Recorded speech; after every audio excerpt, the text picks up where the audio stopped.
Olá, tudo bem com vocês?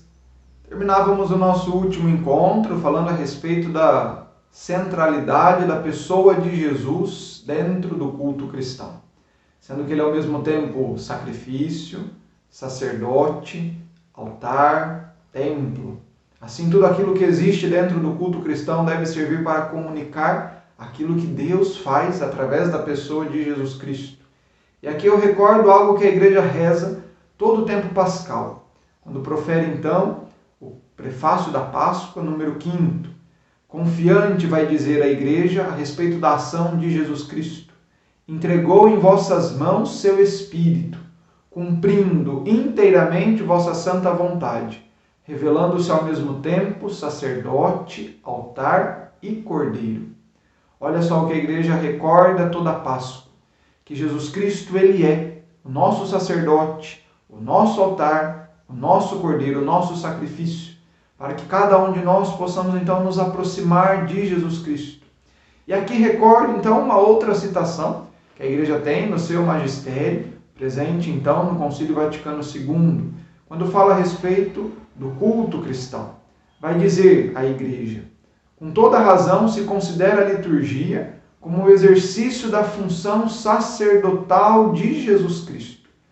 Nela os sinais sensíveis significam, e cada um à sua maneira realizam a santificação dos homens. O corpo místico de Jesus Cristo, cabeça e membros, presta a Deus um culto integral. Esse pequeno trecho, essa pequena parte do parágrafo 7 da Sacrosanto Concílio inicia dizendo que toda a liturgia é uma função sacerdotal de Jesus. É o sacerdócio dele que continua a se aproximar de cada um de nós para transformar a nossa vida, para fazer a gente recordar do reino de Deus e nos possibilita dia a dia a fazer experiência da vida que Deus deseja fazer com cada um de nós. Mas aqui então, se o culto cristão, se a nossa liturgia é continuação do sacerdócio de Jesus, devemos entender o que é ser sacerdote. Como que Jesus é sacerdote? Pois, se nós recordarmos, na cultura judaica, para alguém ser sacerdote, precisaria ser descendente de um sacerdote. De modo que a linha genealógica desde Arão não fosse quebrada. Contudo, Jesus, ele é descendente de Davi, aquele que deveria então ser rei. Ele é descendente de uma realeza. Como entendemos então o sacerdócio de Jesus? O único texto do Novo Testamento que nos diz que Jesus é sacerdote é a carta aos Hebreus. Ali então o autor dessa carta, se dirigindo à comunidade judaica, recorda que Jesus não é sacerdote em nível ritual, mas o sacerdócio dele se manifesta numa dimensão histórica, existencial e principalmente vivencial. Eles apontam então Jesus para que nós possamos entender este caminho no qual Jesus é sacerdote, pois ele abre acesso para cada um de nós nos aproximarmos de Deus. O sacerdote, no fundo, tanto na cultura judaica como para nós cristãos, como em qualquer outra religião, é aquele que possibilita ao homem se encontrar com Deus, estar com Deus. E normalmente o sacerdote realiza isso através de ritos, de cerimônias, de celebrações. Jesus Cristo, ao contrário, faz com que cada um de nós nos aproximemos de Deus através da sua vida, daquilo que ele realiza, dos atos que ele tem, da palavra que ele dirige, com as pessoas que ele se encontra.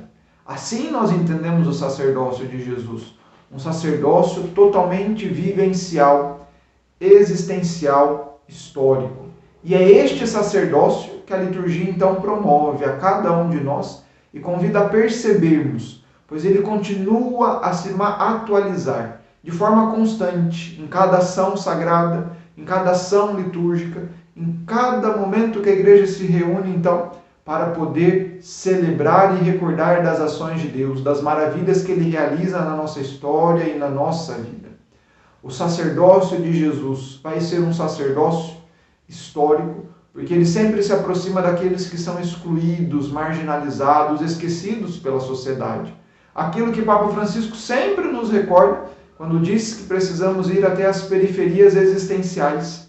Hoje, o sacerdócio de Jesus, alimentado dentro do nosso coração pela liturgia, pelas celebrações que nós temos, deve nos ajudar a fazer este movimento de ir até aquele que está excluído, esquecido, que muitas vezes é colocado de lado. À medida que nós vamos entendendo que partilhamos do mesmo sacerdócio de Jesus, e à medida que a ação litúrgica da igreja nos ajuda dia a dia a fazer experiência desta doação, desta oblação, na qual nos convida a ir ao encontro de cada uma das pessoas, podemos nos entender de modo muito privilegiado como um povo sacerdotal, um povo que se oferece, um povo que se faz sacrifício, um povo que tem um altar, um povo que tem um templo, que tudo isso é Jesus Cristo. E por meio disso, buscar então transformar não só a vida daqueles que estão à sua volta, mas também a sua própria vida. E hoje, dentro da igreja, dentro do culto que nós celebramos, da liturgia que nós temos, nós devemos reconhecer que o sacerdócio de Jesus acontece no nosso meio através de duas grandes categorias, que nós iremos aprofundar nos nossos próximos encontros. A primeira categoria é a categoria dos sinais litúrgicos. Tudo aquilo que nós temos deve comunicar Jesus Cristo. Todos os sinais dentro da liturgia devem nos comunicar este grande amor e aquilo que Deus realiza por cada um de nós. E depois, a segunda categoria que nos ajuda a entender como que o sacerdócio de Jesus continua pelos séculos para nos comunicar a ação de Deus que deseja salvar a cada um de nós, é através dos ministérios. Todos aqueles que têm uma função dentro da liturgia possuem um ministério. E quando nós entendemos que, inclusive, não só o padre, por ser o ministro ordinário de toda a celebração litúrgica, mas todos os leigos, aqueles que participam, têm o seu ministério próprio. E vamos entendendo que devemos então ter uma participação plena, consciente e ativa, vamos compreendendo que a liturgia ela comunica algo de modo muito profundo no nosso coração. Mas nós iremos entender de modo muito melhor tanto os sinais litúrgicos como os ministérios nos nossos próximos encontros. Então espero que daqui 15 dias possamos nos encontrar novamente para entender aquilo que o culto cristão deseja fazer e aquilo que ele é para cada um de nós. Forte abraço a todos.